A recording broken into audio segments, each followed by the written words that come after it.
Un de nos sujets aujourd'hui, c'est finalement de nous démarquer des concurrents qui sont souvent dans le pays d'à côté. Et la démarcation, elle s'effectue notamment via les plateformes logistiques, donc nos principaux ports, nos principaux aéroports. Donc un véritable enjeu pour nous, c'est bien d'aider nos plateformes logistiques, nos plateformes portuaires à progresser dans cette compétition. Pour une entreprise, c'est d'abord une marchandise qui est disponible plus rapidement, donc c'est un gain financier, logistique et d'approvisionnement de sa chaîne de production ou de livraison d'un client. Du côté de la douane, c'est des efforts de formation du personnel, de gestion d'informations, notamment par rapport à la logistique des envois internationaux, qui font qu'on va s'intéresser aux envois qui présentent le degré de risque le plus élevé, et aux opérateurs qui présentent également le degré de risque le plus élevé, et qu'on va laisser tranquille, entre guillemets, les flux les plus anodins, et donc les libérer beaucoup plus rapidement. Donc c'est vraiment un outil qui permet de s'intéresser, de concentrer les efforts de contrôle sur les envois à risque.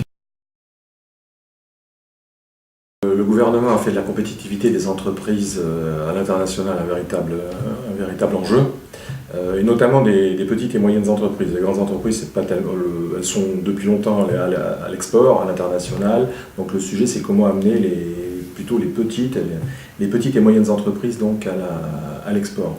Et dans ce mouvement, en fait, dans cette démarche, il y a plusieurs services ou organismes qui finalement concourent pour amener ces entreprises à l'international. La douane est un des éléments moteurs et centraux un petit peu de ce dispositif mis en place par le gouvernement pour aider les entreprises à finalement aller davantage à l'export. Et nous, on en a fait au sein même de notre projet stratégique qui est en cours d'élaboration, qui va bientôt paraître. On en a fait un axe clé un petit peu de notre projet stratégique à 5 ans. Donc ce qu'on appelle, nous, action économique, en fait, c'est vraiment aider les entreprises à aller à l'international. Donc ça touche aussi bien d'ailleurs leurs opérations d'importation que d'exportation, puisque l'international, c'est aussi bien faire des flux import que des flux export. Ce n'est pas seulement un enjeu économique, bien que les entreprises et puis nous-mêmes, l'administration, on soit bien conscient que passer du papier à une forme dématérialisée, derrière, c'est des coûts en moins. Donc ça c'est clair. Mais aujourd'hui, c'est un enjeu qui va bien au-delà. C'est la seule façon de travailler de manière rapide, justement sur cette chaîne logistique dont je vous parlais, et qui s'accompagne juste à côté d'un tuyau immédiatement parallèle qui est une chaîne d'information.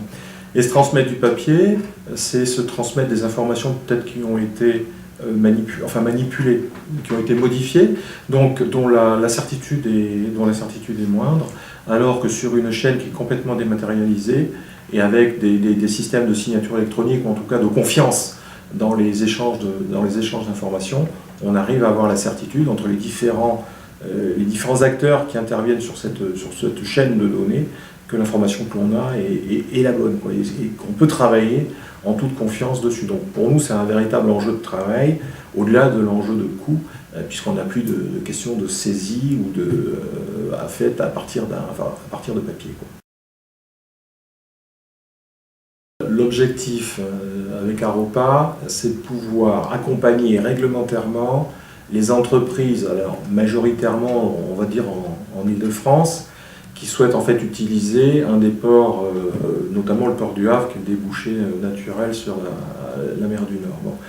Et donc le but, c'est d'accompagner réglementairement ces entreprises et de leur offrir un service réglementaire, j'entends, qui fait que leur marchandise, elle ne va pas être contrôlée à plusieurs étapes, au Havre, puis éventuellement au point d'arrivée, d'avoir un seul document, et quand je dis document, c'est pas un document papier, c'est un document qui est dématérialisé, j'insiste bien là-dessus, qui couvre l'ensemble du trajet, donc depuis le port du Havre jusqu'au lieu de destination, admettons en banlieue, en Île-de-France, si je prends une grande surface qui a fait arriver justement ces envois pour Noël, je ne vais pas lui demander d'avoir déjà un document de transport pour aller jusqu'au Havre, un autre document qui couvre jusqu'ici, et le tout couronné par une déclaration en douane d'importation, une déclaration en douane de transit, et ainsi de suite. Donc mon but, c'est d'utiliser un seul document de transport, dématérialisé, et que les informations qui sont sur ce document de transport, en fait, servent de base à une documentation en douane qui, elle, est dématérialisée, et une seule, qui elle est dématérialisée. Donc le but, c'est un seul document dématérialisé qui couvre à la fois les aspects logistiques et les aspects douaniers. Donc notre but, ça a été de trouver un petit peu les solutions réglementaires qui existent pour arriver à faire ça. Honnêtement, le plus difficile, ça n'a pas été tellement en douane, ça a été plutôt avec les acteurs économiques et un petit peu de bouleverser les places fortes qui existent et que constituait un petit peu chaque port sur la Seine. Donc, mais là, tout doucement, ça se met en place. Et donc là, maintenant, on va arriver à avoir une seule Seine avec derrière une seule réglementation applicable et finalement une fluidité accrue, tant à l'import qu'à l'export. Donc c'est la fameuse procédure fluvio-maritime qu'on s'efforce de pousser.